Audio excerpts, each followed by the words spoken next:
Sel, how often do you think about the Roman Empire?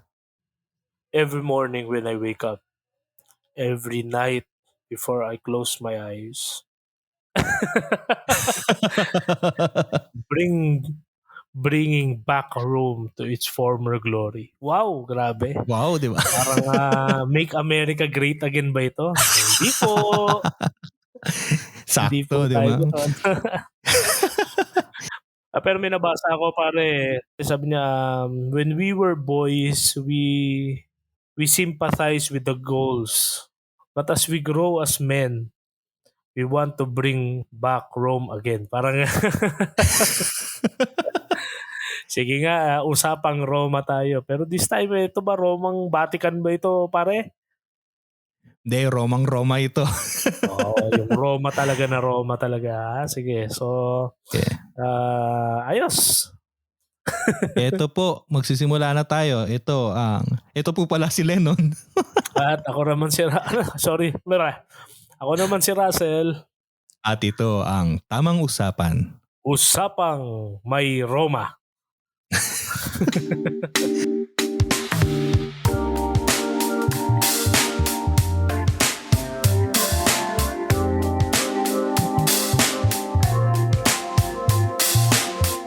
Usapang Roma tayo, Sel. Sabi nga doon, may ewan ko lang pare, ikaw ba nanonood ka ba ng Netflix? Paminsan, oo. Ay, mali pala ang tanong ko. Nanonood ka sa Netflix pala. Kasi, Yan, yan, parang tama. para kasing hub yan eh. So kung Mga nandun ka sa hub, hub, maraming palabas maraming na nandun channels. sa hub. Maraming Channels, oo. categories, Genre. genre, artists, so models ba tawag doon? Si Johnny. Since yan ang pinag-uusapan natin. Ayun, sa Netflix, back a few months ago, nakakalimutan ko yung title. Teka, search ko nga yun. Yung Netflix Roman Bathhouse. Ayan. Therme Rome. Oo pala. Oo. Ano yan siya? Documentary? Hindi. Series at anime pare. Anime. Tapos ang bida dito is isang Roman bathmaker. So, napakaganda yan ba yung pare. nag-transport sa modern age? Nagta-transport siya sa Japan. May movie kasi niyan, pre. May movie yan, Japanese movie yata. Hindi ko pa napanood, pero natuwa ako dito kasi luma, oo. napaka-subtle, pero at the same time, napaka-informative nung anime. Yan naman ang nagustuhan ko sa anime.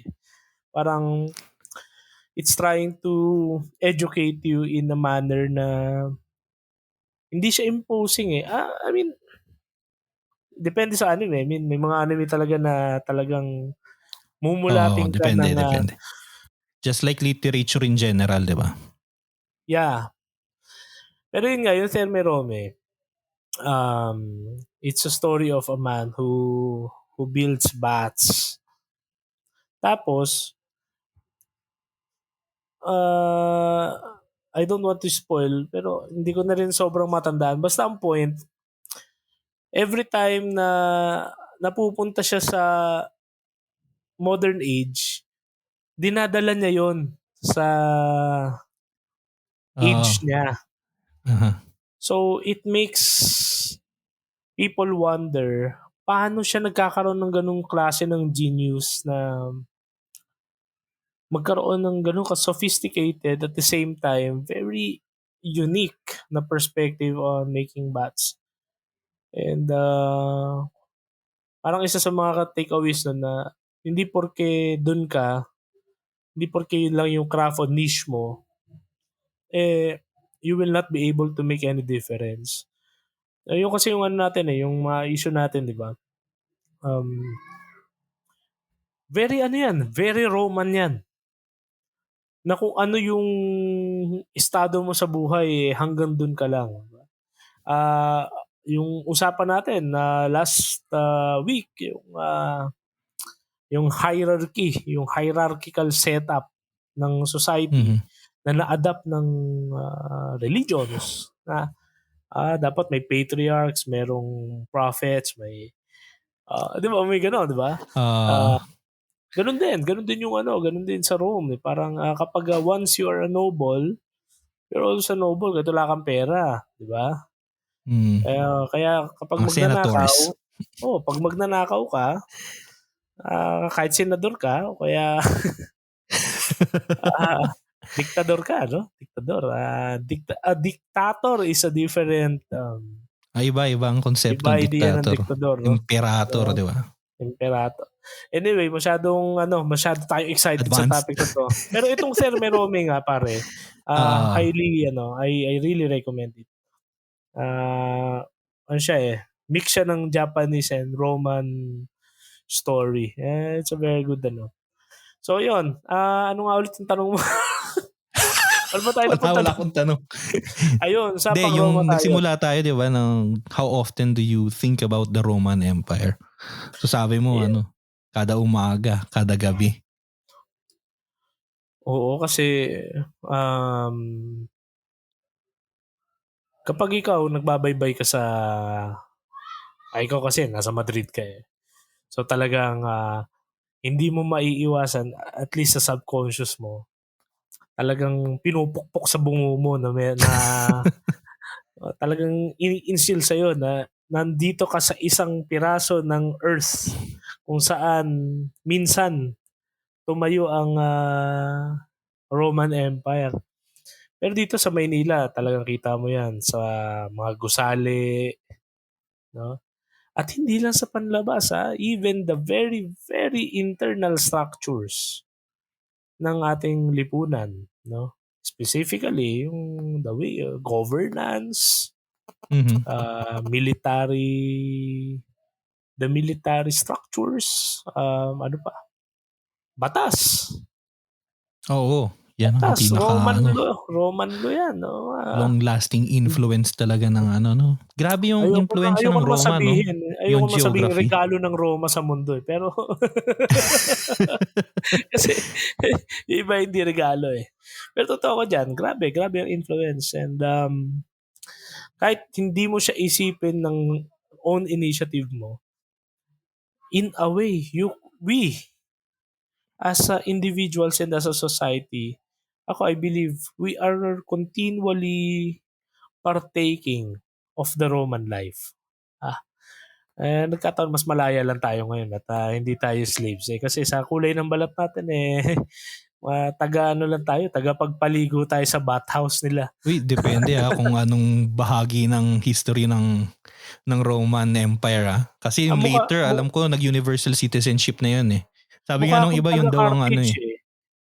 yun daw ang nagsimula ng fall ng Roman Empire nung ginawang citizen lahat, eh. So tama pala na mag-wall. Oh, 'di ba pa yung Hadrian's Wall, 'di ba, para maano yung mga Ayan, no? Picts, yung mga Grabe talaga Scots. si President Adrian. Oo, pag-usapan natin yan. Ako very, very, very talaga ako dito. Very invested. Oo. Pero just like, ewan ko sa'yo, hindi ko alam kung paano pinakilala sa'yo ng akademya ang Rome. Pero sa akin kasi, sa Shimay ang unang pakilala sa akin sa Roma. Yung si The same book. Diocletian, Oo. si Decian, si Domitian. Oh, actually, Domitian actually was I'm not really sure kung sino ang pinaka talagang unang persecutor ng mga Na-organized ba o yung sporadic? yung sporadic. I would like to believe na as early as Kasi yung sporadic as early as Nero, 64 eh. Oo. 64 no, kasi si Nero started the fire in 64. Oo. After Nero, I think earlier pa pala no, kasi in the Acts of the Apostles, Meron na, oo. hindi naman persecution, pero si Claudius, yung tito ni Caligula, bad trip siya kasi magulo yung magulo yung mga Kristiyano for him. The way he sees it, mga aktivista yung mga Kristiyano. So, ang ginawa niya, pinalayas niya. Tama ba? Parang, Hindi, actually, ano yun, pre. Kasi by that time, hindi pa dinidistinguish ng mga Romano yung Kristiyano sa mga Hudiyo. hindi So pa siya nag-aaway. Kristiyano nun The way pa nun. Hindi No? pa, Parang, the way pa siya. Sekta the pa lang way. siya ng Judaism nun eh. So Oo. nakita siya ng empire na parang ang gulo nitong mga Hudyo na to, nag-aaway-aaway sila. Oo. Yung And lalayas, parang gano'n. yun yung, pinalayas sila sa Jerusalem, if I'm not mistaken. Parang, Oo. it was by the order of Claudius. And it's actually one of the strongest apologies or yung apology kasi ngayon parang sorry no? Pero Sorry. dati kasi yung apology means it's a strong case, a strong argument that really proves the historical Jesus. Kasi I think I'm not sure if it was Suetonius wrote about it. Kaso lang, syempre, dahil nga Roman siya and parang tayo lang, ito, satire tayo sa mga hindi natin gustong tema o mga Oo. gustong mga taliwas sa atin. So, sabi niya doon, merong isang tao pangalan Crestus. O kumbaga, Oo. Crestus. Suetonius Kumbaga, nga yan. kung tatagalogin natin, Crestu, di ba? Talagang sinadya niya daw na i-misspell Kasi parang may ibang yung meaning name. yun eh. Kasi parang yun nga yung dating niya na parang this sect led by a certain man named Crestus is instigating gulo. Nanggugulo siya dito sa society, no? Then eventually, sino pa ba yun? No? Naalala ko si Tacitus. Pero hindi ko na sure kung sino yung mga yung kung ano specifically, pero I think it's Tacitus. Tapos si Pliny the Younger. So yan, itong mga to, these are pagans.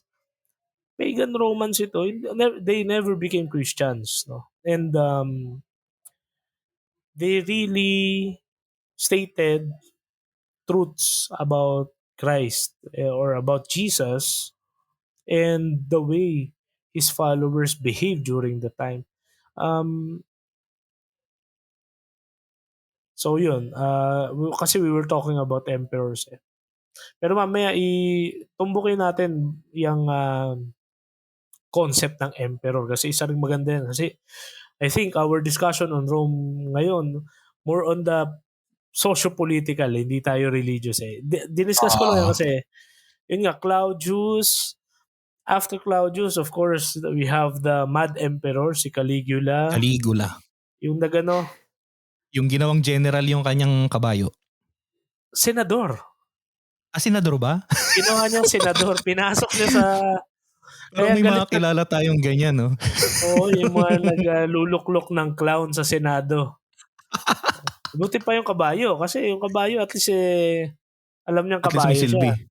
Oo. Iba ewan ko lang.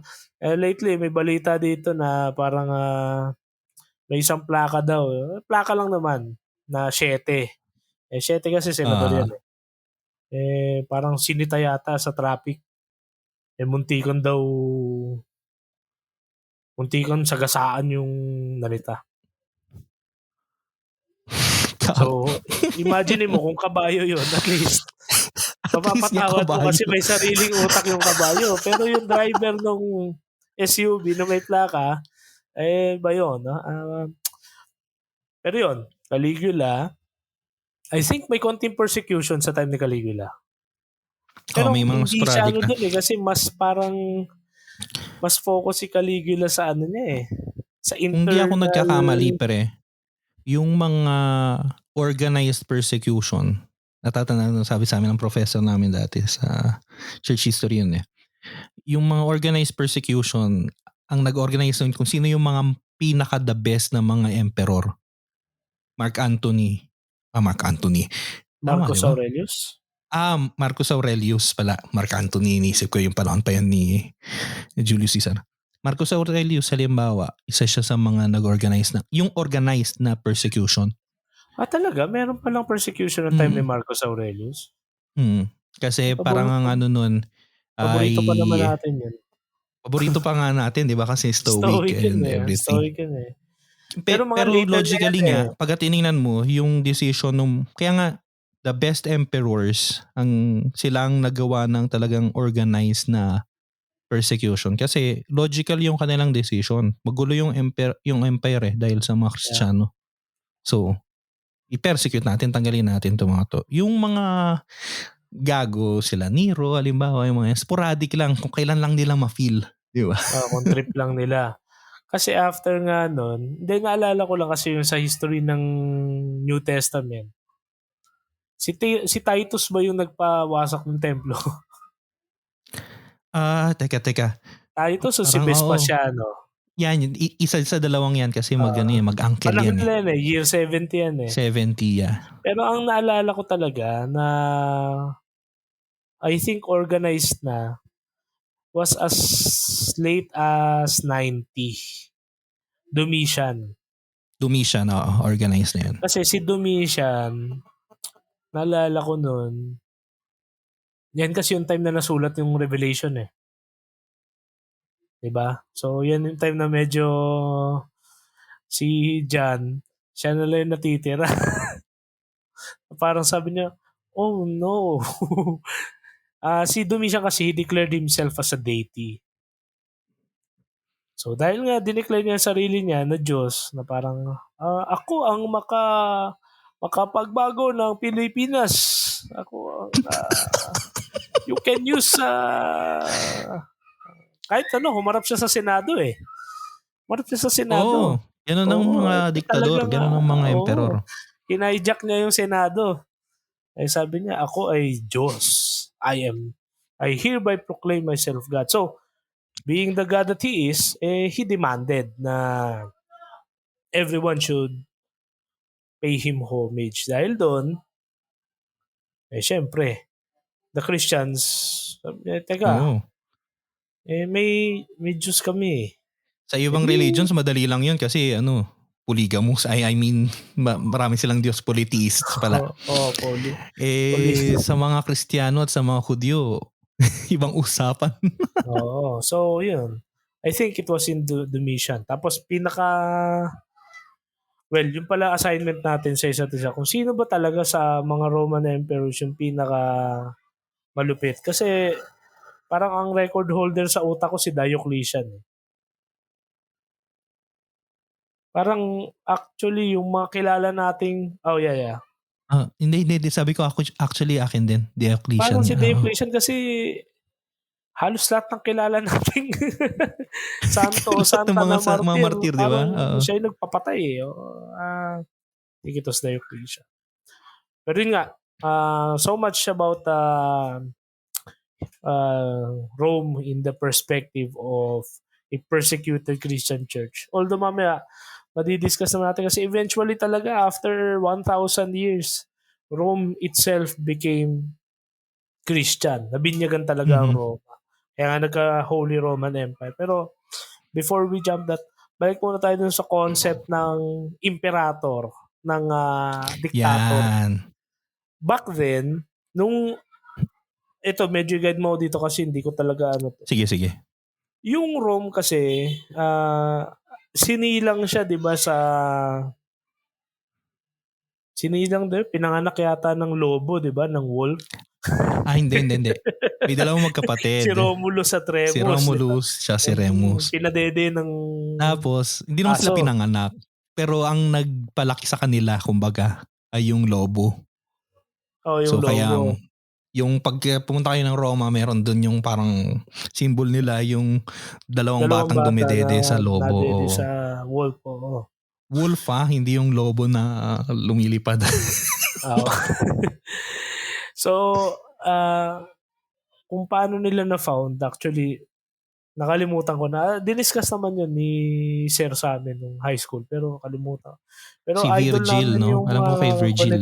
yung teacher nila yun sa high school, si Sir Joseph Sugilon. Sugilon, oo. Oo. Marami ako natutunan na Hindi ko natutunan sa ESPA kasi sinishare ni Lennon yan kada natututunan niya kay Mr. Sugilon. Kaya yung tamang usapan, matagal na nangyayari talaga. Parang Roman Empire lang. So yun, sa Rome, the way na naalala ko yung history, Mhm. ang nagli-lead sa Rome is a council. Hindi pre, Yung senatus. nagsimula muna siya as a kingdom actually. So may monarchy. Hindi ko And alam. then dahil sa tyranny nung last king of Rome, nagkaroon ngayon ng kudeta. Tapos nung tinanggal na nila yung hari, kaya nagsimula yung Senado. Tapos ang parang kasunduan, ito na yung panahon ng Republic. Ang kasunduan, Okay. never na ulit magkakaroon ng hari dapat sa Roma. Tapos yun yung Okay, so ng grabe, no? Senado. Talagang Oo. matagal na. Yung may Punic Wars, hindi. Hindi, yung Punic Wars naman yung laban nila sa Carthage. So panahon ng Punic Wars ano na yun, Republika na sila nun. Republic na sila. Yung Oo. Peloponnesian War. Sa Greeks naman yun. Sa ano yun? Sa Greeks Athens pala yun. versus Sparta. Okay. Di ba? Mas maano si Lennon sa ganyan. Mas prolific reader si Lennon. So yun nga, nung nabuo nga yung Senado, meron nga silang ganung kasunduan. Pero I really love this theme, no? Not only as well, kung familiar kayo sa seminary structure ng academics, napakalakas ng thematics. So, actually, seminary studies will not actually just tell you an information as it is. Ipapadive ka niya doon sa theme. So, dahil nga ganun, kaya mapapansin nyo, yung mga pare, they're much more of a storyteller kasi from a specific story or from a specific historical account, hinihimay nila yung mga possible na themes na hindi sila parang hindi sila parang katang-isip, no? But rather, even in pedagogy, in education, we are extracting or abstracting yung mga ganung tips. Tulad nung tipaklong at yung langgam, di ba? Yung tipaklong, hayahay lang, yung langgam, nag-iimbak, umulan, si tipaklong kumatok sa bahay ng langgam, pre, baka may extra ka dyan na asukal. Pre, wala kasi para sa pamilya ko sa Tagulan. Di ba yung tema naman nun, yung quote-unquote moral lesson nun, hindi naman sinulat doon, pero di ba, natumbok nyo. Parang ganon, yung so yung sa yung theme nun, dahil nga walang monarchy, merong special provision yung Senado. Na Oo. kapag Yan. magulong-magulo na kailangan talagang kailangan may mamagitan. May mag-lead. May oo. Mag-lead. Merong isang provision na the Senate can bestow that power to a specific person to a specific period of time. Yan. I think ang tawag doon, consul. Limited, Hindi pre. Yung consuls ay dalawa yon. Yung consuls. Binoboto sila every year. 1 year limit lang. Ano lang yon, parang sila lang yung nagsiset ng ng executive project ng Senado at saka ng Roma. Pero yung sinasabi mo ngayon pre, yan na yung diktador. Diktador o dictatus kasi yun nga, pagka may emergency, kailangan may mag-lead. Yung Senado, binibigyan niya yung taong yun ng absolute control, absolute power, pero limited time. Oo. Parang nga siyang hindi na nila tinatawag na emperor. Tama ba? Kasi nagka-emperor na before, no? Hindi, kasi yung emperor pre, yung imperator, ano yun pre, yung mga After generals yun. After pa ng Senate o before the Senate? Before Republic? Hindi, ano na 'yun, nung panahon ng Republic pala, may mga imperator na pero hindi pa siya yung talagang yung kung paano natin isipin ngayon yung emperor, 'di ba? Yung mga imperator noon, ano lang 'yun, mga kunwari general ka tapos naging victorious ka sa isang laban. Na-conquer mo halimbawa yung isang importanteng region, halimbawa yung Turkey ngayon na ano 'no, nung Asia Minor na tinatawag, na-conquer mo.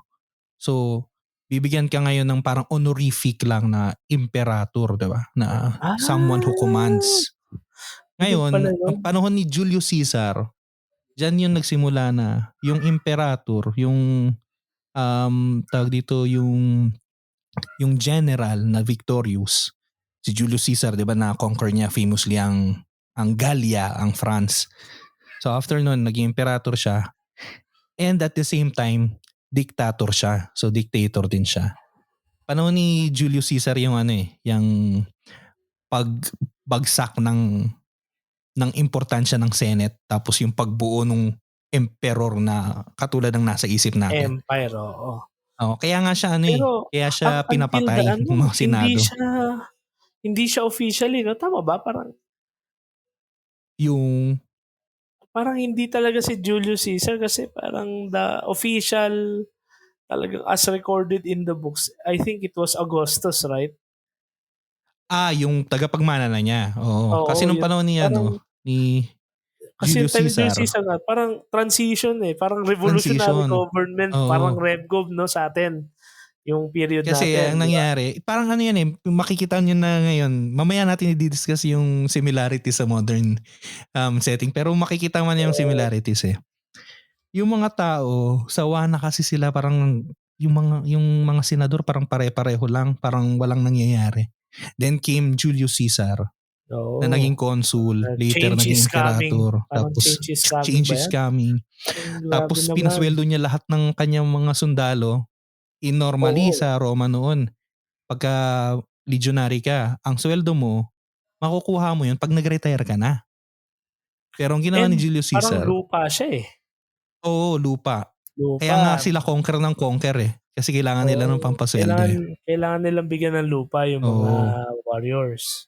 Pero ginawa ni Julius Caesar, binayaran niya. Binabayaran niya ng monthly. Doon na nagkaroon ng yung idea nung salary, nung salaryo.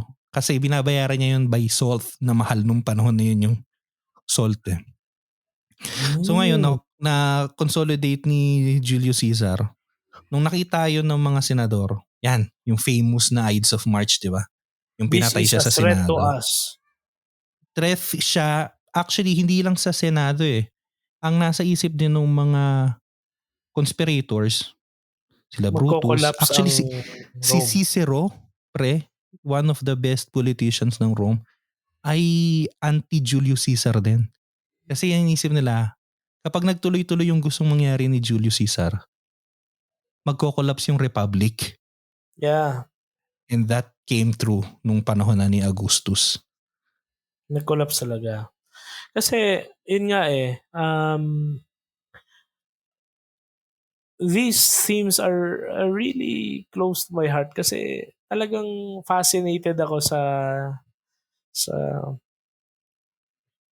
sa psyche, sa collective na Oo. psyche Yeah. ng sanlibutan, hindi lang ng Romans but even the people. Well, Julius Caesar really is and will always be a part of the world. Like the last human being on Earth will I actually mean, sino bang tao ang really binilagyan ng know. pangalan ng isang buwan, 'di ba? Tapos isang salad pinangalan sa kanya. Oo, 'di ba? Actually, pasalamat tayo kay Julius Caesar kasi ang pangit ng mga buwan natin Tama 'Di ba? ba? Kasi 'di ba June, July yung July 'di ba? Yung July July tapos kanya yan. August, July tas Julius. si Augustus. Augustus na yung Oh. Augusto. So 'di ba September 'di Yan. ba? October 'di ba? So September. Yung Augustus kung hindi kung wala si Augusto Caesar, kung siya dapat, ano ba yun? September 7. 6, di ba? 6, oo. 6 month. Mm. Tapos yung July, 5th month. 5th month, yeah. Parang narinig ko nga rin yan. Pero yun, mabalik tayo kay Julius Caesar and sa mga emperors. So, back then, yung Senado nga, the only way they can control the people is either by brute force, they really talagang they conduct anachronistic pa kasi yung state sponsored wala pang state sponsored kasi wala pang Wala pang state estado eh. Oo. wala pang state noon yun nga yung republika Modern nga kasi concept man yan. res publica, di ba? So it's a public thing. So for them to remain in power kasi nga Romans are actually brutal people.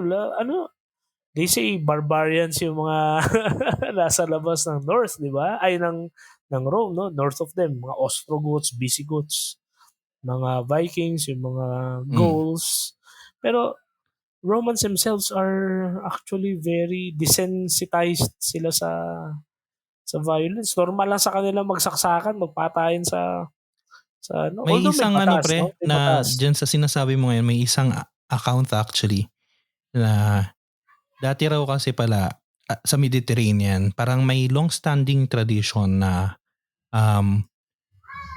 pagkagabi ata walang battles. So, ngayon mayroon silang kalaban sa may bandang Naples, ganyan. Nung panahon na nag-expand pa yung Roman Republic pa noon eh. So, may kalaban sila sa Naples. Siyempre, ganun yung kanilang mindset na, okay, pagkagabi, walang battles. Pero dahil organized nga yung mga Romans, kahit gabi umatake sila. So, parang shattering of traditions, ganun sila ka-violent. Violent Yung, talaga sila. And the Senate knows this. I mean, kung ganitong context natin pagkukwentuhan yan, mapapansin mo na medyo papanig ka ngayon na, ay, baka naman may point na maging violente kasi kailangan puksain yung mga ganyan.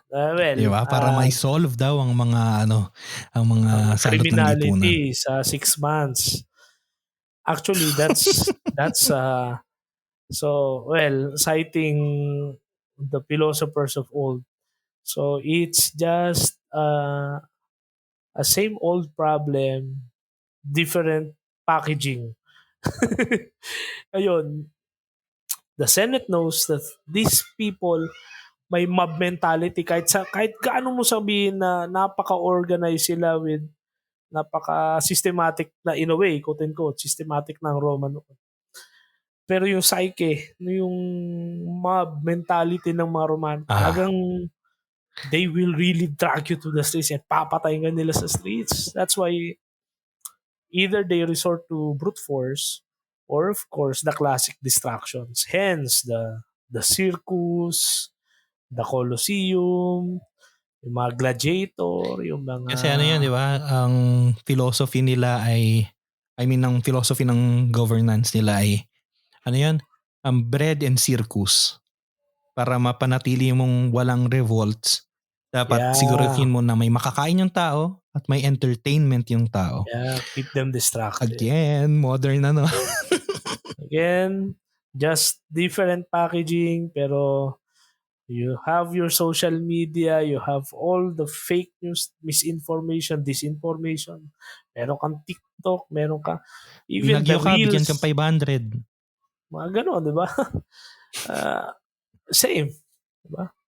Like somebody who is in his right mind, probably another Seneca or a Cicero of our time, will simply ask, anhin mo yung 500 kung nasa baha ka, isarado yung tindahan.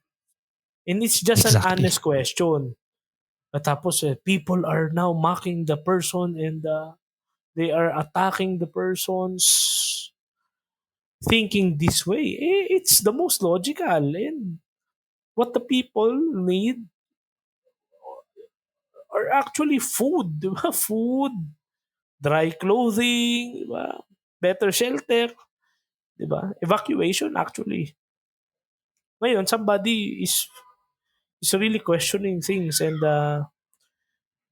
so if you are thinking na hindi ka Romano, so actually this is the Roman problem. No? Kaya if you're thinking na walang halos grasp o influence ang Rome kasi it's a Western thing, ano tayo, Asians tayo. Well, think again. Ito yun. We are actually trying to look at it sa nangyayari talaga. And ayun, with the distractions, with the circuses, eventually talaga nanghina ang Senado. Hence, nag-emerge nga si Julius Caesar. And that's the birth of the empire. The empire. Diba? The empire. So from the republic, nasa empire na tayo. Yun nga. Dahil majorly pagan ang Rome kasi nga meron silang, kung nakinig kayo sa last episode natin, yung veneration of a human. Mhm. And parang you are treating a human person as someone divine. It's a very Roman thing. Kaya yung kapag sinabi mo Kaya Augustus din niya nagsimula, pre. kasi talagang 'di ba nga he Kasi siya declared yung himself na divine, 'di Ano ba? yung term nun? Deified? Euphanize ata yung yung term eh. Parang Mhm. pagkatapos nung siya na yung emperor, dineclare niya na Diyos, isa sa mga Diyos si Julius Caesar.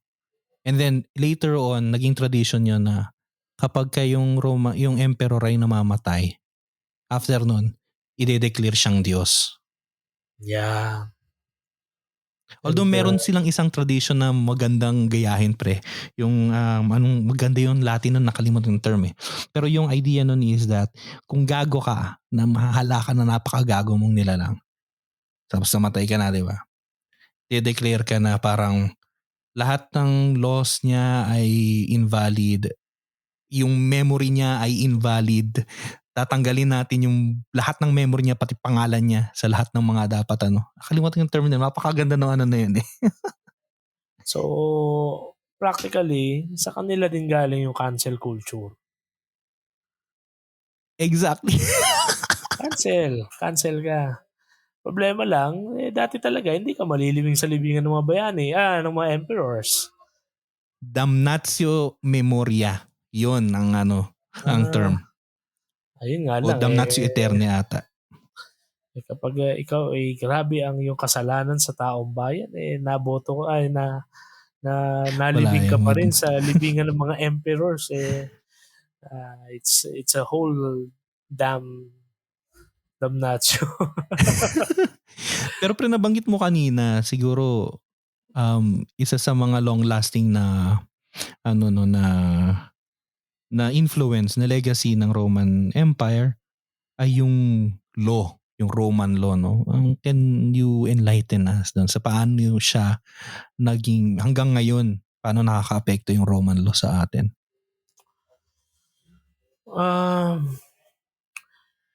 Well, ako mababaw talaga ang alam ko. Ang alam ko lang na apektado tayo ng Roman law kasi kapag pumunta ka sa Supreme Court, sa Senado, yung motto nila Latin.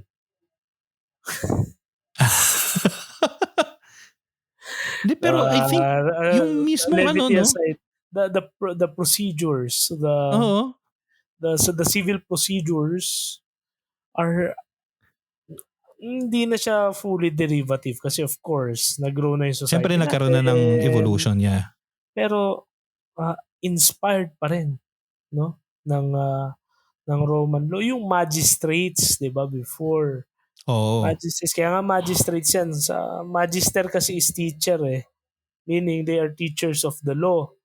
So they can teach law because they are teaching it kasi they are practicing the law. So somebody to be brought before the magistrate, and here we have the judges, Aha. 'di ba? Yung judges, tapos Of course, may investigation. Although, depende lang kapag ayaw din sa'yo ng emperor, you will never see another daylight.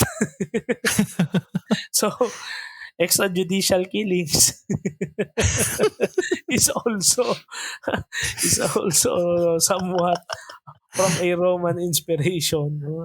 Utos ng ng emperor. pinakamataas, tapos hindi May mababalik sa paalawan kanya. sa mga legionaries. Mga allowance, mga gano'n, no? Ano pa bang mga aspects ng Pero yung mga Roman terms law? din, no? Oo nga, no? Yung mga terms din nasa Latin, yung habeas corpus ba yun? Habeas corpus is literally translated as have the body. Oh, di ba? Habeas. Tanda ko nung 'di ba tinelevise dati yung impeachment proceedings ng nasirang Chief Justice Corona na lagi nababanggit yung mea culpa, 'di ba? May pagganon yung mga Mea culpa, syempre oo. nag-ano tayo noon, nagla-Latin mass tayo noon, kaya alam ko Oo. yung mea culpa pang ano yan penitential right Yeah, tapos merong co-warranto. Oh, yan, co-warranto, 'di ba? Naalala ko yung co-warranto nabasa ko yung nakaraan Ano bang ibig sabihin ng co-warranto dito? Sabi dito ay legal action that challenges a person or corporation's right to hold public office or franchise or to exercise certain powers. So kung dahil nga nabanggit mo nga si ang ibig sabihin kasi ng co-warranto by what warrant? Mhm. What warrants you? Parang gano'n, anong nagwa-warrant sa'yo Anong para nagbibigay sa'yo ng authority? para gawin 'yan. Kaya co-warranto. Parang imagine mo nag-uusap kayo ng Latin, co-warranto. Parang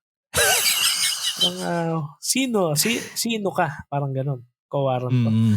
Kasi kapag na guilty ka sa co-warranto, siba ka. Kaya yun ang nangyari nga dun sa Dun nasirang sa isa namang hindi kay Corona sa yun chief kay Sereno ata yun pre. Yung co-warranto. kay Corona din na impeach siya Kay Corona rin ba? Akala ko yung kanya ay co-warranto. Basta co-warranto nga, kukwestiyonin talaga yung authority mo. So, yung mismong So, kaso pala nung kay pag Corona na naglagay kay Sereno bilang Chief Justice ay nagamit din laban sa kanya. yes, co-warranto yun. Kasi by Okay. what warrant? Ano nga naman ang poetic justice? By what warrant ka nagawa yun? At paano mo nakuha yung authority yun para gawin yun? And meron pa yung certiorari. Oo, yan. To ascertain. So, Certain, di ba? halimbawa, merong ginawa sa'yo yung, para tayo nagpapayo ng pero, teka, di ba? magbasa kayo at magtanong talaga kayo sa mga abogado ano lang, kasi Latin tas Roman law. So, certiorari is to ascertain. Halimbawa, merong isang desisyon na nakakaapekto sa iyo. Merong ginawa sa yung aksyon at gusto mong questionin yon. Yan, certiorari tawag dun yung I-assure mo, sisiguruhin mo kung ano ba, ascertain oo, kung yun ba halimbawa ay yun nag-a-apply nga sa'yo. yung merong desisyon sa iyo isang korte, parang dudulog ka yata, no? Dudulog ka aapela ka sa isang mas mataas na korte para i-ascertain kung tama ba yung binigay sa yung desisyon. Di ba yung influence nung Roman law sa actually yung legal system as a whole ay pamana kumbaga ng Pamana. Roman Empire. Isa sa pinakamaganda kasi before that it's always it's the king o kung sino mang highest Sino authority, di ba? Kung anong sabihin niya na, okay, ikaw, tama ka, ikaw, mali ka, kulong ka. Pero yung mga Romano, dahil may obsessive sila sa organization, o paano tayo mag-aano ng mga korte, magistrates, no? Dito papasok na regalo ito ng Roma. Oo. regalo ito ng mga Romano kasi ang mga Romano themselves, although most of them are not really intellectuals, no? Pero deep inside, collectively, alam nila na ang human spirit ay free. And they themselves as a society, they don't want to be, ano tawag dyan? They don't want to be ruled over by a tyrant. Ayaw nila. That's why they really managed to agree among themselves to create this system so advanced in a way to protect themselves from tyranny, to protect themselves from oppression. Although, alam naman natin na history will tell us, eventually, yung mga talagang mga kapangyarihan, yung mga malalakas at mayayaman, they have their ways to circumvent sa mga batas na to play along or to find the loopholes, to exploit these systems. Pero as as as these systems, titingnan natin sila as they are, very very intricate, very advanced, very civilized. Civilized Sa is a kanila word idea na yun, eh, yung galing sa Civitas, kanila 'di yan, eh. ba? Kasi Oo. nga city, civitas. At barbaric ka 'pag Pagka-outside nasa ka ng labas ka. city, barbarian ka. Oo. Barbaro, 'di ba? So, uh, so many tama tama ang I think I agree with the coinage, pamana, no? Pamana Pamana, oo. ng Roman culture, ng Roman civilization. And again, we are really partaking pa rin kasi papansin nyo, it's if you try to look at it now, uh, hindi lang remnants talagang meron pa rin talagang significant na influence ang Rome. Pero before we jump to that, Mhm.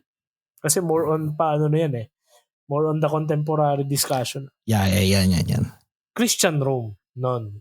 Mhm. Enlighten us yung after 1,000 years, of course, yung paborito ni Lennon dinidiscuss, 313, Edict of Milan. nagkapagura na eh. Sabi nila, teka, ang dami nating eventually kasi the Christians themselves became yung sinasabi na Tertullian, the blood of the martyrs, of the Christian martyrs, Christian witnesses, are the seeds of the Of the church. church. Yeah. Eventually talaga, hindi nila napigilan yung growth. Kasi nga, yung gospel, siya liberating yung gospel. Kasi, may, bago pala natin yung discuss mo nun Sige. sana in brief yung stratification, social stratification ng Roman Empire. Okay. Sige. Pero bago yon, gusto mo mag-comment doon. Maganda ng, hindi, sige, mamaya na lang. Mayroon ulit kasi yung mirror sa modern society, yung sinasabi mo kanina ng yung explosion nga ng Christianity. Yeah. So yung sinasabi, umpisa natin dun sa stratification, di ba? Yung social stratification ng Roman Empire.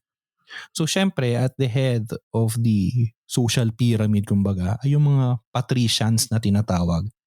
Yun yung mga Yes. senatorial families, di ba? Kalimutan ko na, no? Plebeians and patricians. Yeah. Oo, mga patricians, yan yung mga senatorial family sila. So, meron silang mga lupa, may yung kanilang padre de familia, importante kasi yun yung patris familiaris na ay nasa Senado, member ng Senate, ganyan. So, very important people to. Dito galing yung mga tribunes, yung mga consuls, yung mga yan. And then later on, yung mga emperors. And then you have under that, yung mga plebeians. Ano pa to mga citizens pa to mga to. Yung mga plebeians, mga manggagawa. Pero Roman citizen pa rin. No? So, mahirap sila, wala silang pero citizen ka. Pag citizen ka, may rights ka. For Actually, tama example, ba? Diyan ba galing yung plebe kasi, no?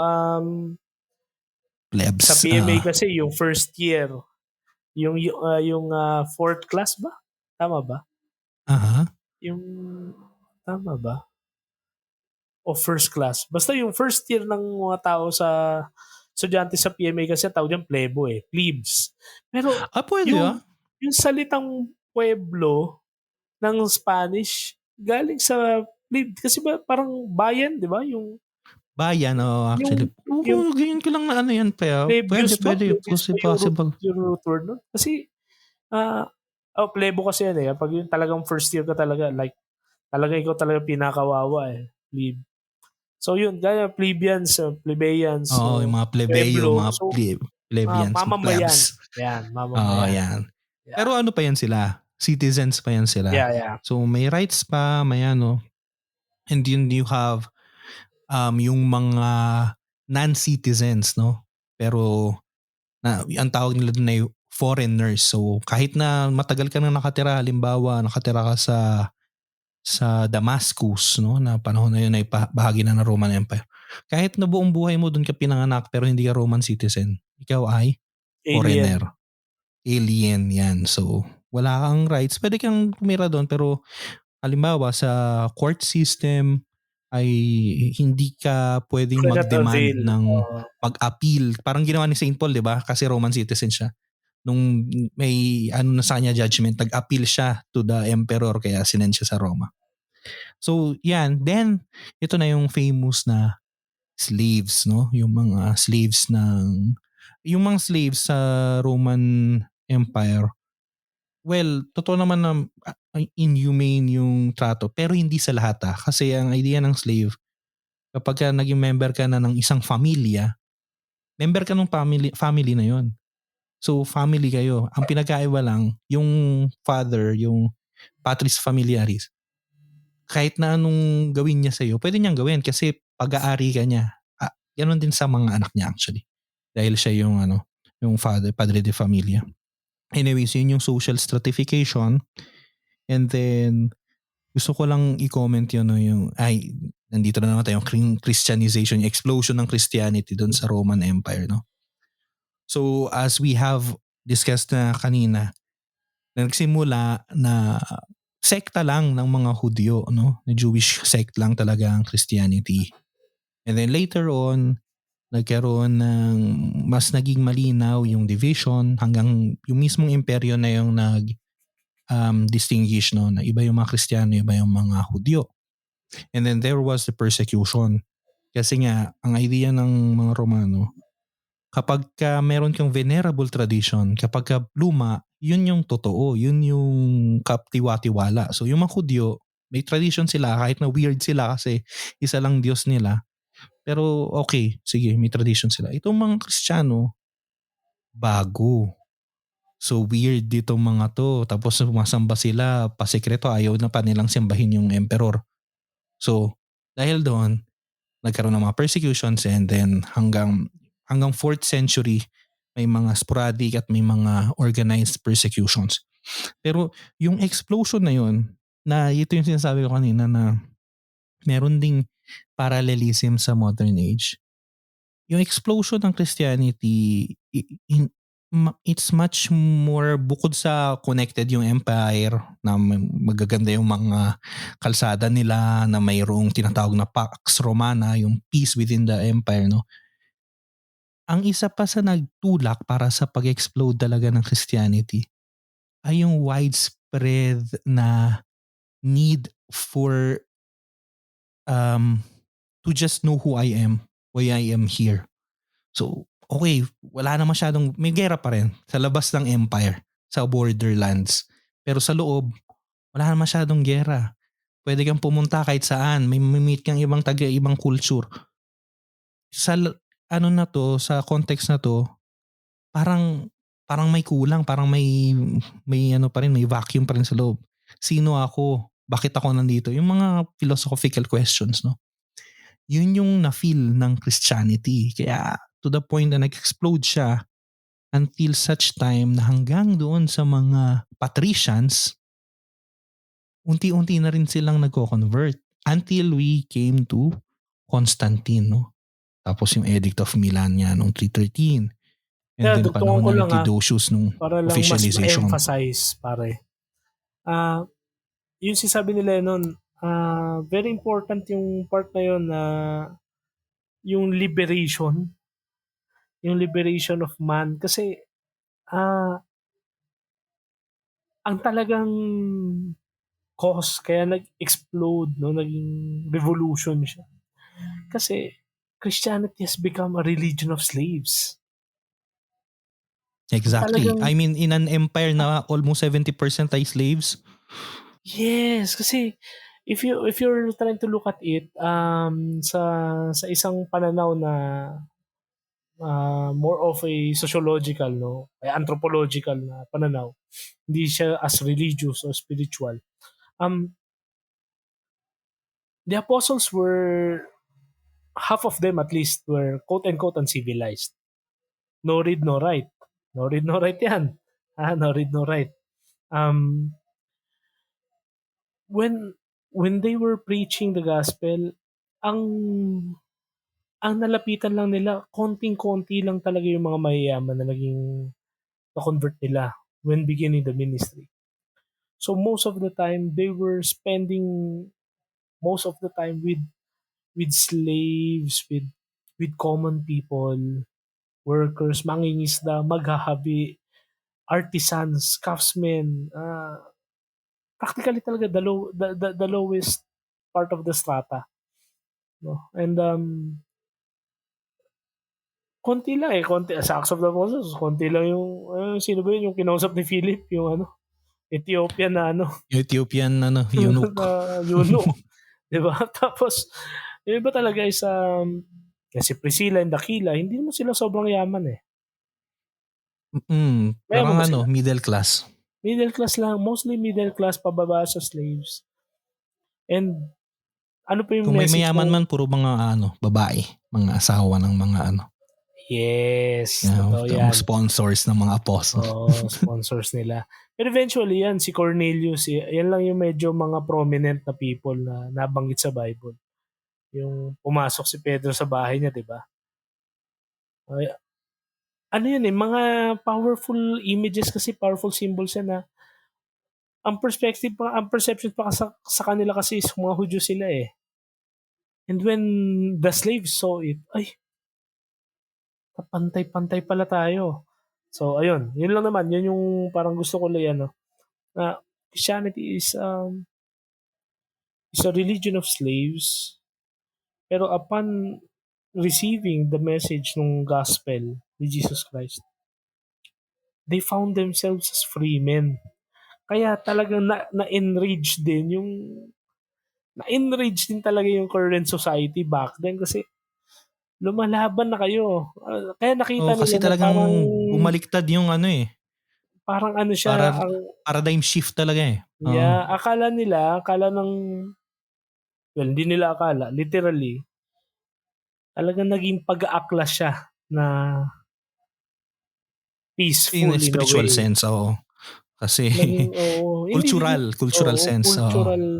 Cultural revolution, kumbaga na they found Diyan ang galing yung meaning. yung criticism ni Nietzsche na ang Christianity daw ay slave morality. Yan. Sige nun, Sheep pagpatuloy mo morality. please. Kasi nga, ganun yung idea ng pre-Christian Roman, Greco-Roman morality ay yung mga halimbawa human rights halimbawa, or yun sa slaves. Pwede mong gawin kahit anong gawin mo kasi ikaw yung padre de familia pag-aari mo yun. Pagdating Christianity, hindi. Kasi yan, he was made in the image of God. So talagang nabaliktad, no? Anyways, yun yung sa Christianization, which brings us dun sa paglawak nga nung influence na. Ito yung gusto ko talagang pag-usapan natin. Ikaw makapagdala nito talaga.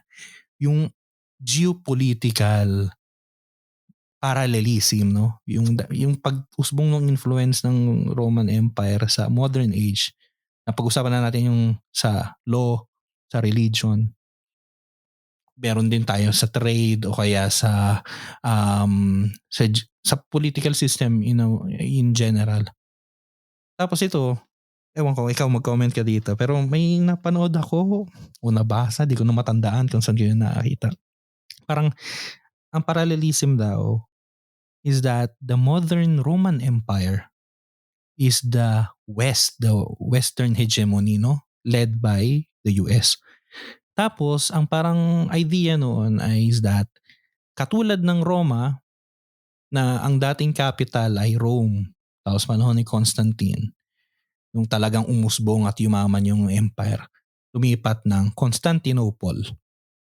And then from there, the decline.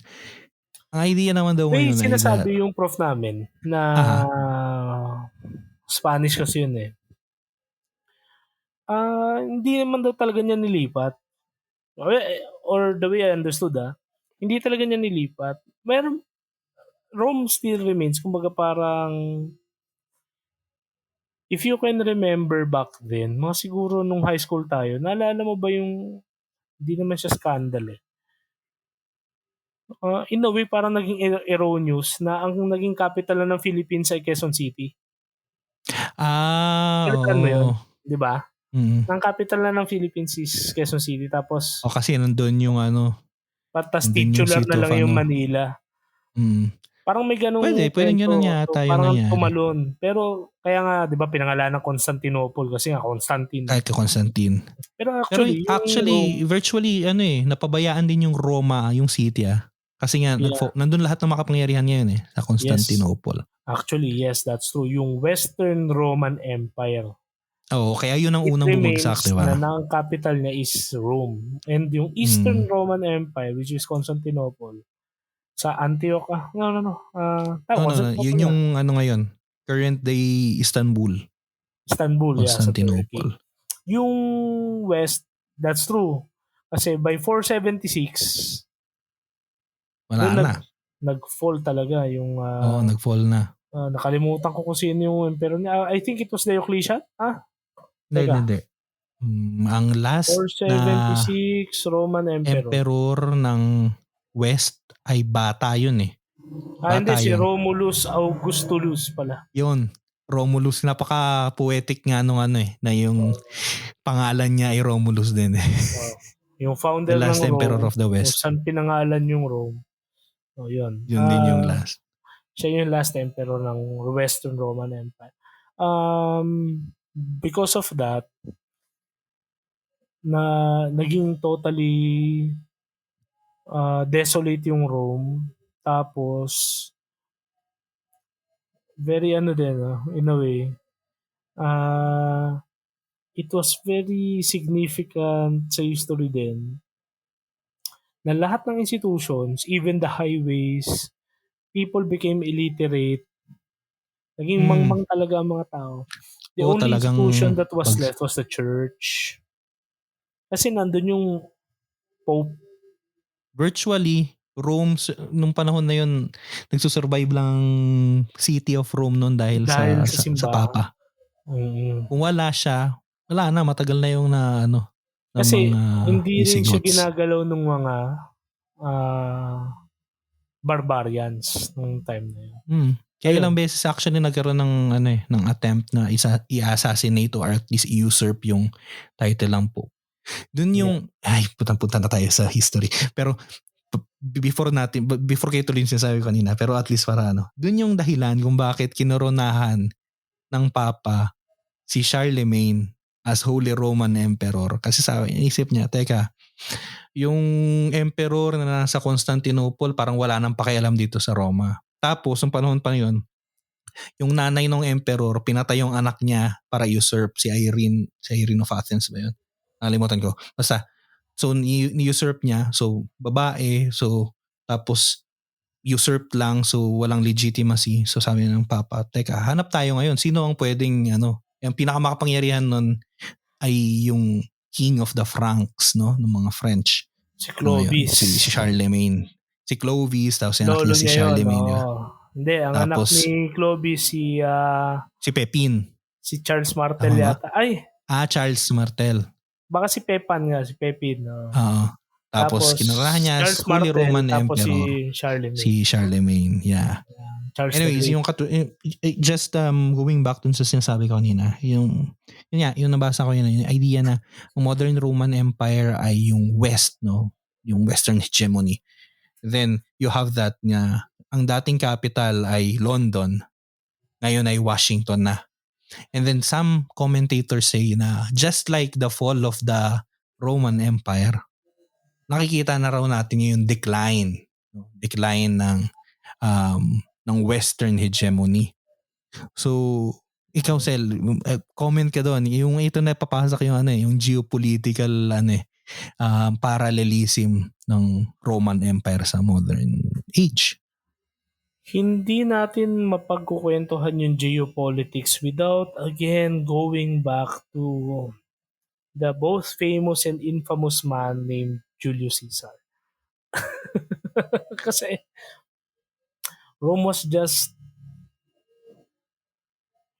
an Kumbaga idea pre, before. kung sinasabi na all roads lead to Rome, ibig sabihin all roads lead to Julius Caesar din. Yeah. Kasi for Julius Caesar, Rome was an idea. So dahil isa siyang idea, it crosses barriers. It breaks barriers actually.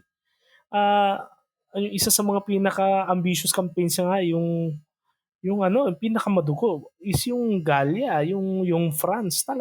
Matitigas yung mga yun. Talagang clutch lang talaga yung pagkakapanalo niya doon. And dahil nga nanalo siya doon, binarikadahan niya. Nag-ambition pa siya lalo to extend, di ba, sa Germania. Nakarating siya hanggang Inglaterra, hanggang England. Britanya pa yan eh. Mm. Yung Spain nga dati, di ba, wala naman silang pake dyan eh. Pero wala, lang yun siya. Sinakop lang nila yun kasi mga lumang Carthage yun eh. Oo, dulo na kasi Carthaginian yan eh. Oo. So, if you can see yung practically ang mga yan, may mga sariling languages yan, may mga sariling kultura yan. Alam nyo, yung Rome, di ba, nandyan yan sa medyo gitna papuntang taas ng Italy. Di ba? Medyo nandyan yan, di ba? Yung gitna, nasa baba niyan, yung di ba parang sapatos yan o parang paa, yung Italian Peninsula. Yung mga tao dyan sa baba, may sariling mga buhay, may sariling utak yan, mga taga Sicily. Sicily yan, di ba? Ibang different kind of Maple animals Sicily. yan sila. Oo. Ngayon kasi if you do not have that grasp of society back then, walang state ng Italy before. And these are kingdoms, these are tribes, these are somehow quote unquote states, sari-sariling estado yan na dahil sa conquest Julius Caesar, nakaabot nga siya sa south dyan sa Middle East pala, yung Alexandria, di ba? Kaya nga alam naman natin nangyari dyan. What happens to Vegas stays in Vegas. Yan yung Las Vegas ni pero don't quote me Don't quote me. May mga pyramids din. Yan ang Las Vegas ni Julius Caesar. Hindi niya lang magalaw yung Arabia. Kasi talagang matigas din yan. Hindi, parang ginawa nila nakipag-partner. Parang ngayon nga rin, nakipag-partner. So partner kingdom, parang gano'n. Kaya nga, so Triad state. mapapansin nyo, kung makikita mo yung parallelism, United States of Rome talaga yan. Kasi talagang before yung magkaroon talaga ng United States ng Amerika, ang mga Tejano, ibang ugali ng mga yan. Hindi yan sila papadala, no? Mga taga Texas, mga taga Midwest, mga taga East Coast, iba sila ng pananaw sa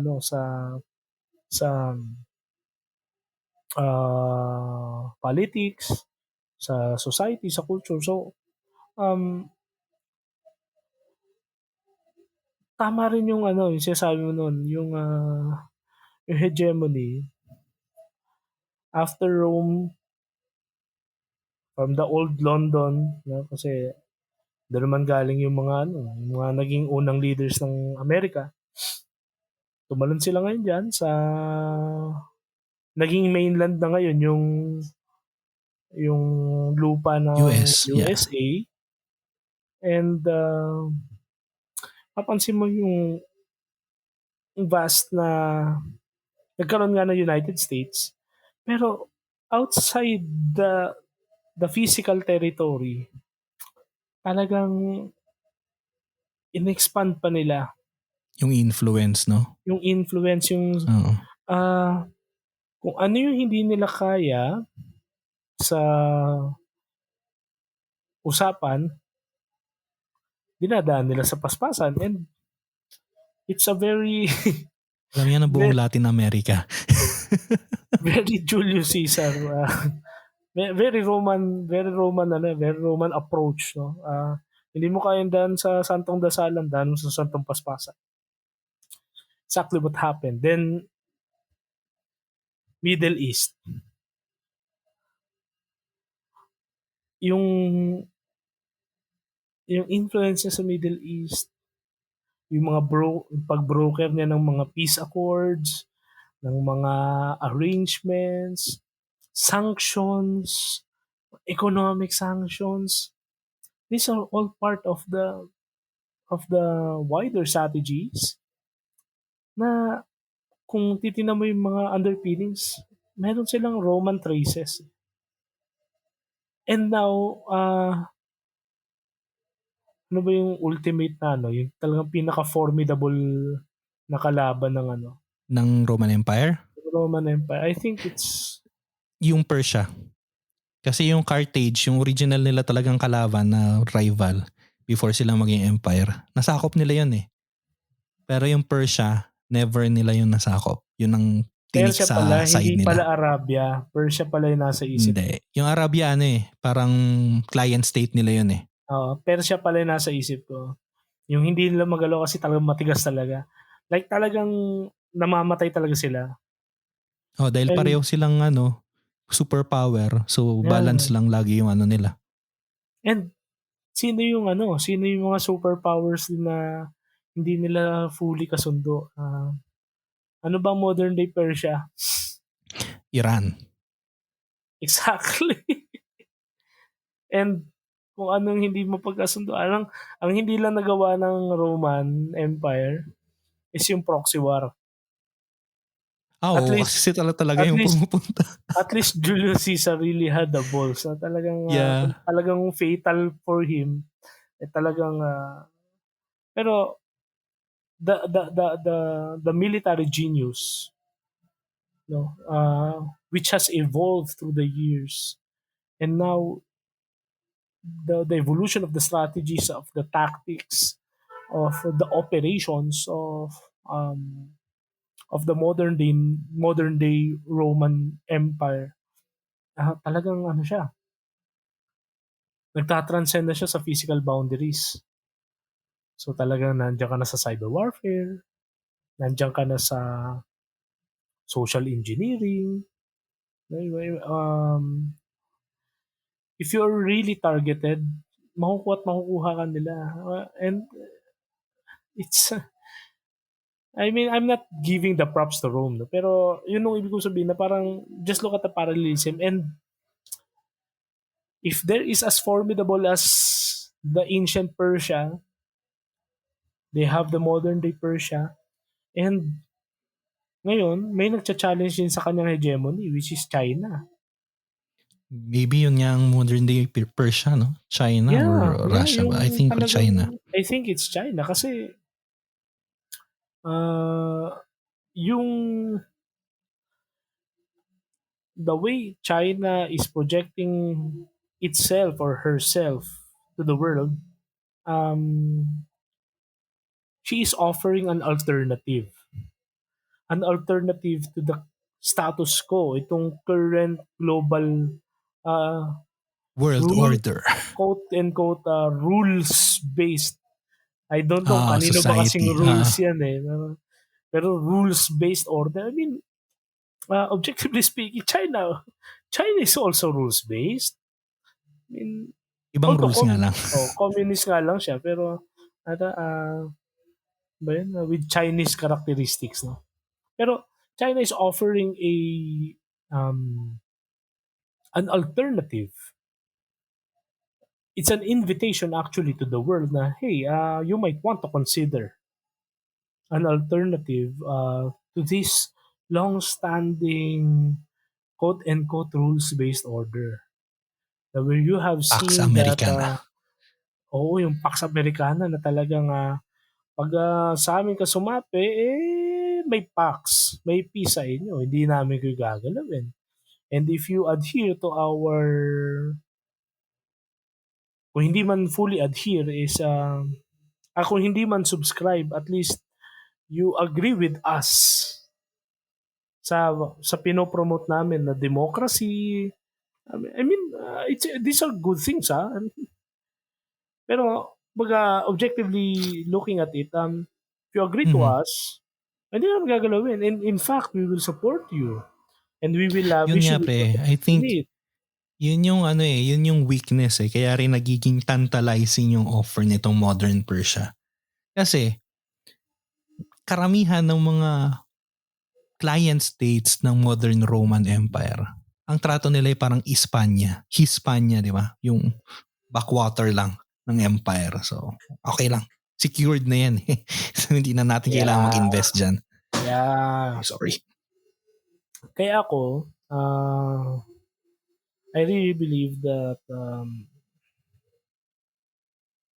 kailangan talaga merong forces, internal or external. These are important to for check and balance. No? Check and balance talaga. I mean, kung papansinin mo, without that forces na nag-challenge sa ancient Roman Empire, hindi siya makakarating dun eh. Nagkataon nga lang, yung mga challenges na yun is more of the conquests or direct threats to the empire. Yung mga frontier sila, putang ina, nanginginig na sila. Boss, madedecimate na kami. Di ba? And it's actual, very real challenge, no? Without these challenges that shake Rome to its core, hindi sila magiging decisive, magiging complacent sila eh. No? Mhm. Hindi sila magkakaroon ng moments of reflection. I forgot the just a little going back dun sa sa ancient Roman Empire. Kaya ko pala nabanggit itong si dictator at saka si kwan dictator, imperator, etc. Merong gera eh. Teka, hinahanap ko Aha. yung Sige lang, go lang. ayan. Year 439 daw, no? 439, 450. Teka, medyo magulo tong kanya, no? Magulo itong Britannica. Pero sabi, ang sinasabi lang dito, si Cincinnatus, parang nakakwento ko na rin sa ibang episode natin to eh. Nagkaroon ng upheaval or disturbance sa Roma. During the time, si Cincinnatus, well, familiar kayo sa Cincinnati o sa Cincinnati sa Doon ang galing yan. US, galing nga kay Cincinnatus. Apparently, si Cincinnatus ay isang consul. So, yung diniscuss nila kung sino yung consul. No? During the time, 400, dahil may upheaval, merong isang nag-a-attempt na i-overthrow or mag-take over sa government. Apparently, binoto daw ng Senado si Cincinnatus to become a dictator. So, nung naging diktator, si Cincinnatus, um, ang ginawa niya, inutusan niya lahat ng mga abled men, lahat ng mga kalalakihan na capable lumaban. Sige, magsama-sama tayo lahat sa Field of Mars. And gumera sila. Ngayon, ang kagandahan dun sa kwentong yon, sabi nila, legend na daw, sabi ng Britannica. After the war, few days later, Cincinnatus stepped down from his role as dictator and returned to his normal job as a farmer. Bumalik na siya sa field as a farmer. Kasi nga yung idea na limited time lang yung ng limited time dictator. Lang. So, may emergency, kailangan ng emergency. action. Tapos yung emergency, move na siya. So, yun din. Without challenges, without these situations na mapapatanong ka kung anong dapat gawin, without these emergencies that threaten the very life of the republic, of the society we are living in, wala mag-emerge talaga na real leader. Yun lang yung point ko doon. And that real leader knows when to step up and when to step down. That's why I think it's healthy, although it's very uncomfortable to acknowledge, of course. But I think it's the natural way of things. It's totally natural when a hegemony is being challenged. Kasi laging may ipopost lang naman sa kanya ng nature o ng sitwasyon ay dalawang option. To listen and to make reforms, o stay at your own ways and be destroyed along the process. Kasi usually challenges are leading to reforms. That's Should what be. history will, well, ideally, yeah. Pero hindi, yung tinutukoy ko nga kapag yung challenge is napaka-formidable na niya to be contained. Back then nga kasi, yung mga complacent authorities, they silence, they eliminate the threats. Ang tawag nila ngayon ay neutralize na. Ayaw na nila ng eliminate. No? Kasi dati kasi eliminate. Para politically correct. Politically, kasi dati kung daw masyado na daw derogatory yung word na kill. Diba? So, kill. Ay, pangit. Masyadong violent. Gawin nating silence. Silence yung, the enemy. Diba? Sinilence. Yung kay Orwell, yung double speak. Teka, parang sinilence. Parang pinatahimik daw Parang masyadong parang violent. Gawin nating eliminate. Parang eliminate, parang binura natin sa mundo Parang gano'n neutralize. Ginawa lang neutral. Talagang neutral. Wala nang magagawa. Patay na So, kapag sobrang formidable na, yun nga nasa crossroads ka na. Will you change for the better or you will continue and be destroyed in the process? I don't think that the alternative is just as good.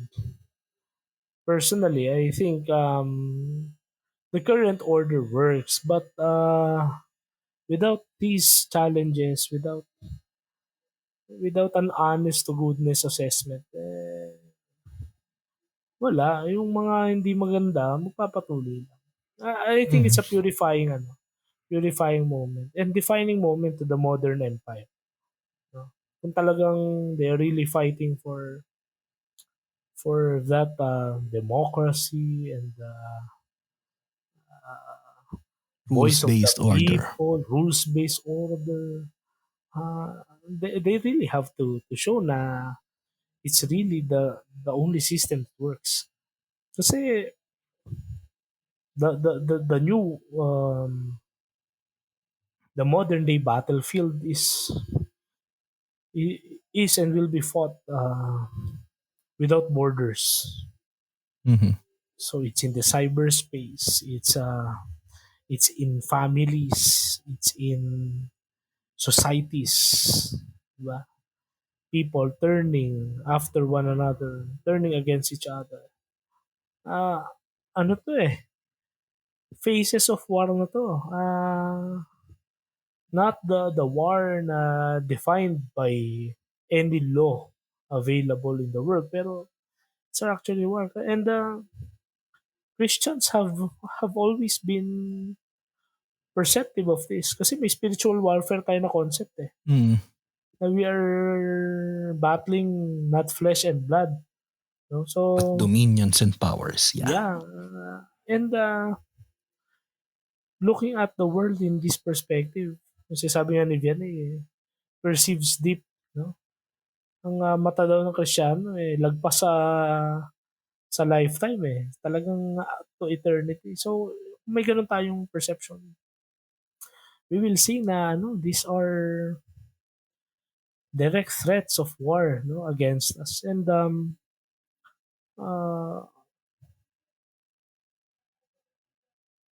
ano kaya yung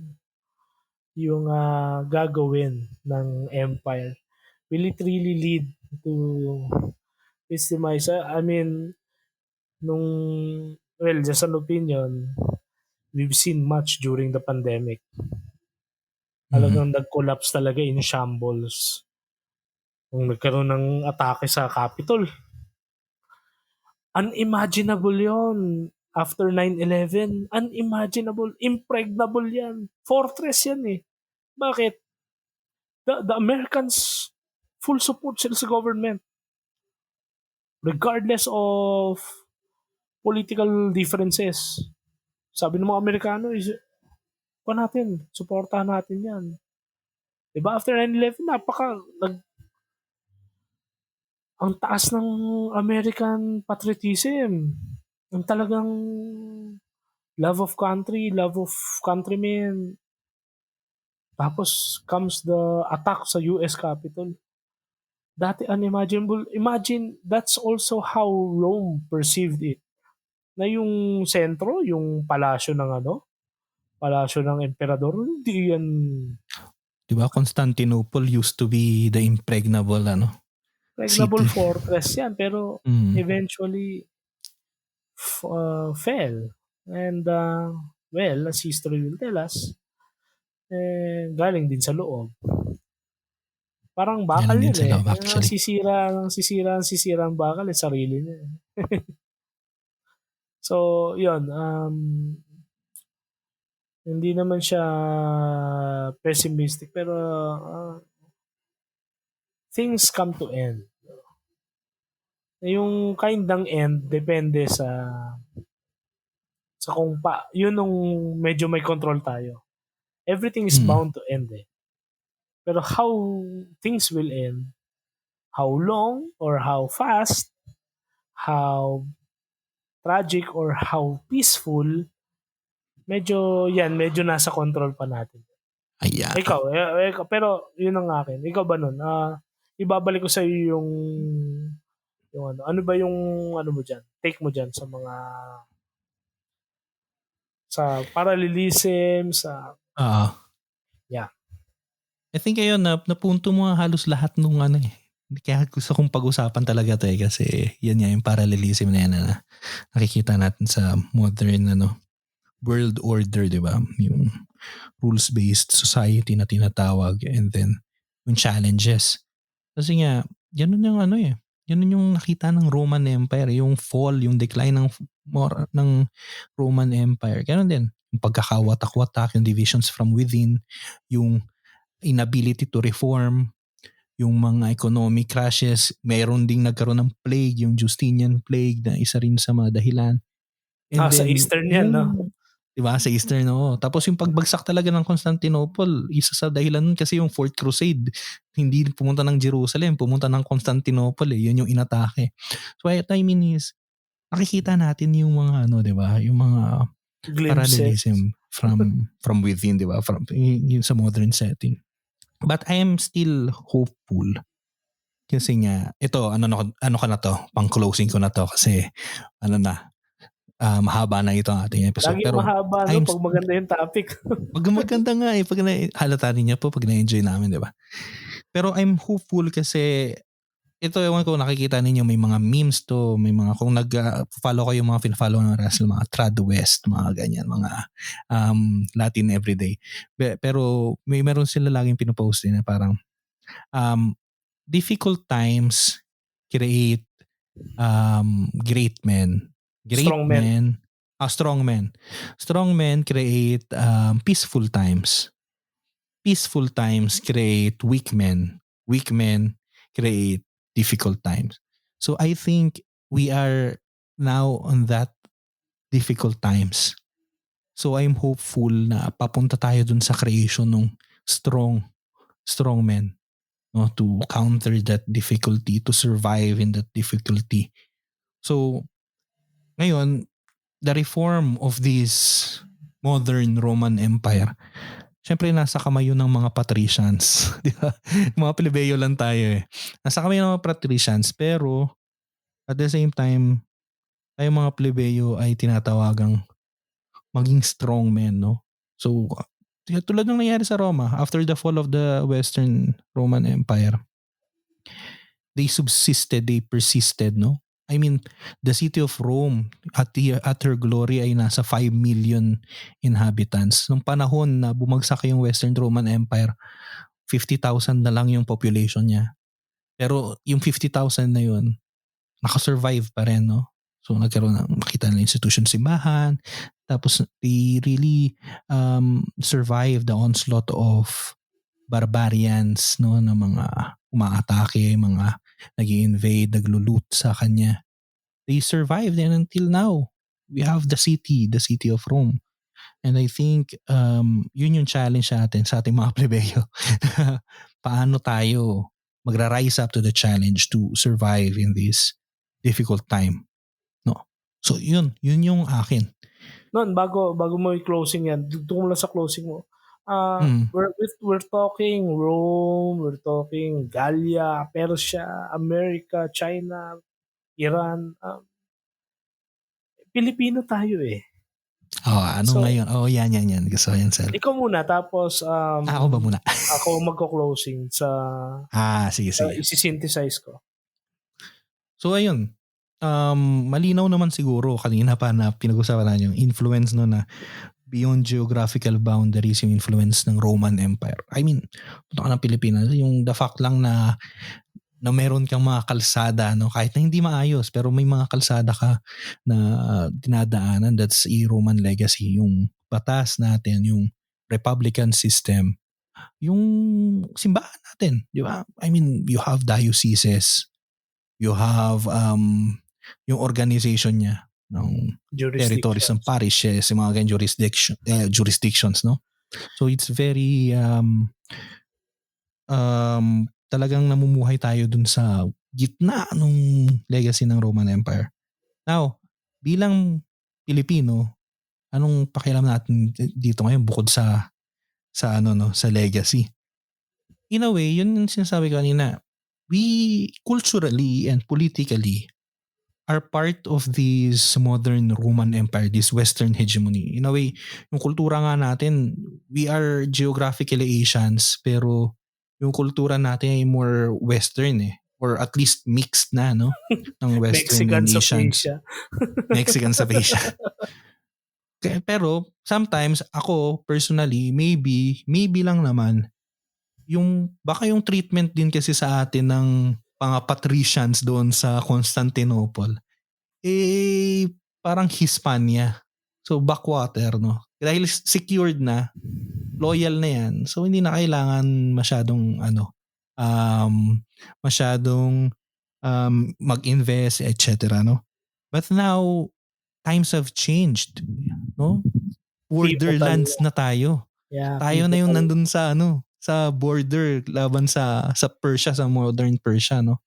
Yeah. So bilang mga Pilipino, should we uphold the values of this empire, of the modern Roman Empire, although we feel na parang napabayaan tayo? Or should we just ibenta na lang natin itong mga values na to. Kasi pinabayaan tayo. Ito, nag-o-offer ng medyo mas malaking alaga. So, paano yung magiging natin doon? Yung choice natin doon. Diba? And then, yun nga, babalik yun dun sa matter of survival yun eh. As we live in these difficult times, how should we become strong men and women, no? And more importantly, yun nga, kasi nga nasa borderlands tayo.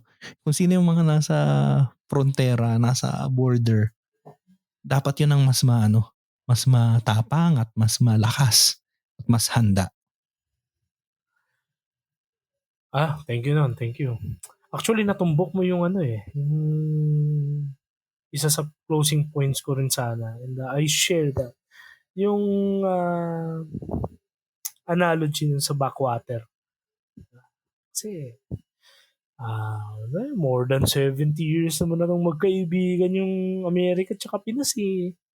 We share that history. Oldest alliance in the Asia. Oldest alliance. Tapos tayo lang yung may mutual defense treaty. So, i-invoke daw yun once na talagang merong act of war na ginawa sa atin. But, very strong words nun. I really appreciate it. Sa tingin ko, yun yung isa talagang kailangan natin gawin. Mind you yung nobody wants to admit na sila yung modern day empire. Whether Rome or Persia. Nobody wants, pero lahat gustong maging tagapagmana ng Roma. Yeah. And kasi to admit that, talagang it will be very problematic kasi by admitting it, kailangan i-acknowledge din ng mga allies mo na hindi sila allies but rather mga sila, tributaries ba tawag? Hindi, ang tawag doon yung hindi, tributaries tayo yun. Subjects. So yung nasa taas. Oo, mga subjects tayo ng empire and we are actually pursuing yung independence, no, yung right to self-determination. And this is what makes us different from the empire. Although, ba't ko to sinasabi? Kasi, sa ka-mindset natin, no, only history will judge kung yung pivot ba ni President Duterte sa China during his presidency did harm or did good to the country. Some are saying, may mga theorists na nagsasabi, he was able to prevent a very imminent war back then, and it made the US rethink of its treatment sa Pilipinas. Kaya ngayon, mas invested na sila sa atin. Kasi mas na-appreciate nila. Kung titingnan natin mga kasama, mga tropa, yung Pilipinas, di ba, ang sarap pakinggan sa lupang hinirang kasi perlas ng silanganan. Pero blessing yun eh. Blessing and the curse. Kasi tayo yung bansa na nakaharap sa Pacific Ocean papuntang US. In a way, sumpa siya kasi, di ba, ang ganda ng terminology sa English, pag pinakinggan mo, parang kala mo privilege eh. We are strategically located at the heart of South China Sea. Kasi nandun tayo eh. Tayo yung nasa pagitan ng South China Sea at Pacific Ocean. Choke point, di ba? Choke point. Pero kung titingnan mo siya sa military perspective, pag nagkagera dyan, nagkagulo-gulo dyan sa area na yan, tayo yung either tayo yung logistical hub ng isang ganito, ng isang bansa, o dito sa atin talaga unang magkakabangga-bangga. Kasi, well, sa conventional warfare, of course, titirahin mo syempre yung logistical support. Kasi kapag na-render mo ng incapable or disabled na yung manufacturing and production or sustainment ng munitions, ng artillery, wala na, hindi na makakalaban, di ba? Tayo yun. Malayo pa naman. Malayo supplies eh. Tayo yun, oo. Malayo yung Amerika. Yung susunod na nilang logistical hub is Japan. Di ba? Lahat ng naglaro ng Hearts of Iron 4 o ng kung ano pa mang mga map-based strategy games ay alam na alam yan yung power ng logistics. So yung tapos of course hindi naman lingid sa kaalaman nyo sa mga balita natin ay mga surface to air missiles dyan sa West Philippine Sea nabuo na ng China dyan eh. So practically tama sila yun. Tayo hindi bilang subject, hindi rin bilang ally. Kailangan natin maging malakas sa sarili din natin. It may sound stupid, sabihin ng mga military experts, of course. Sa defense perspective, may sound impossible. Pero, again, ang Pilipinas, dahil nga sa right to self-determination, ganun din ang Roma. Idea lang siya. Ganun din ang Pilipinas. Wala namang Pilipinas dati. Isa lang siyang ideya na ang mga taong nasa archipelago na to ay mamumuhay ng malaya at payapa, diba? So, I think, hindi pa huli. Pero ang pinaka siguro, it may really sound, in a way, controversial or even absurd or stupid to some, is the way how Rome, in a way, redeemed itself from its dark ages. Well, I am bold to say it and I stand by it. Rome had to be Christian again. So, with that value system, it rebuilt itself. Kaya during the time ni Charlemagne, nabuo yung cathedrals, no? So, from the cathedrals, nabuo yung mga educational institutions. Bumalik at least yung Naging nagkaroon ulit ng alam ang mga tao, nagkaroon ulit ng order, nagkaroon ng pag-asa. Christianity remedied the brokenness of the human society.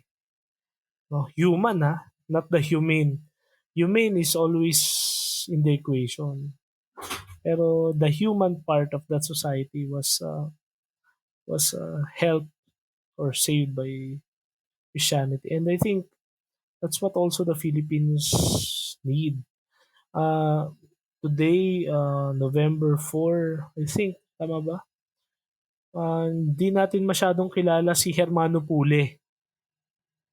Pero si Hermano Pule, si Apolinario de la Cruz, he founded a Pious Union ba tawag doon, pare?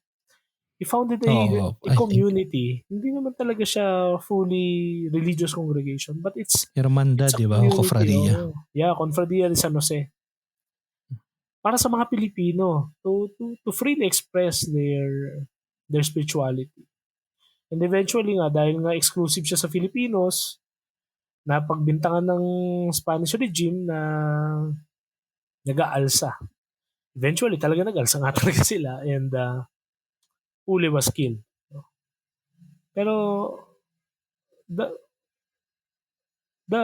value na pinupush ni Hermano Pule was no different from the value preached to the slaves.